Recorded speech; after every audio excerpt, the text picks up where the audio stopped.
Want to win money in DFS, you need to be able to find the best play per dollar. And here at the Buy Your Bingo Fantasy Network, we're trying to give you the best bang for your buck type of players.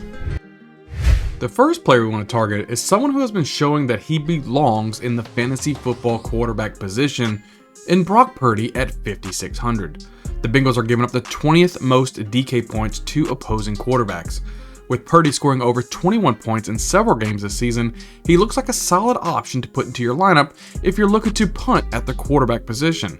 The Bengals have had their fair share of struggles this season, and even with the defense playing better as of late, Brock Purdy still has the talent to carry your team to victory this week. The next player we want to target is a wide receiver who has been starting to become the #1 wide receiver for his team in Kendrick Bourne at 4,700. The Dolphins are giving up the 9th most DK points to opposing wide receivers.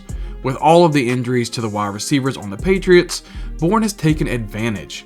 With at least 7 targets in both of his last 2 games, Bourne is relied on heavily to move the chains. With all of the ups and downs this offseason has seen, if you are looking for a really cheap option at your wide receiver 3 position, look no further than Kendrick Bourne. He is a stud play at 4,700. Now we move on to someone who we've been seeing a lot of targets, and that's in Logan Thomas at 3,400. The Eagles are giving up the 14th most points to opposing tight ends. Out of all the cheap options, I really like Thomas in this game. His 3,400 price tag is the cheapest it's been since week 5, and for a tight end on a team that is mainly in a negative game script most of the time and receiving the number of targets that he is, I just think he's way too juicy just to pass up.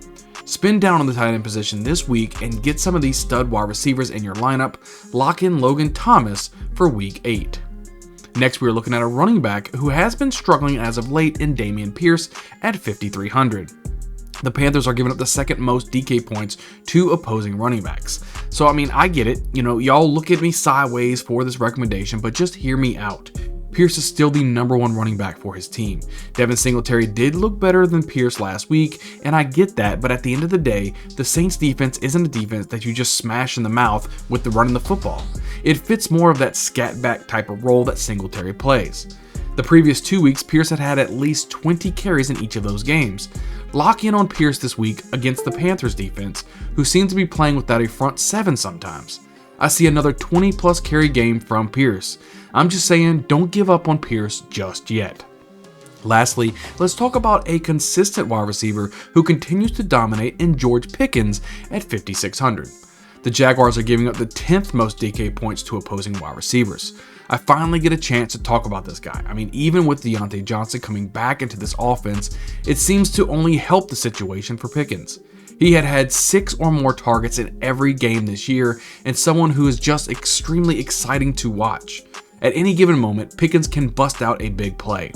Pickens had a chunk play of at least 31 yards in 4 of his last 5 games. That screams someone I need in my lineups. Look for Pickens to give you the boost you need in week 8.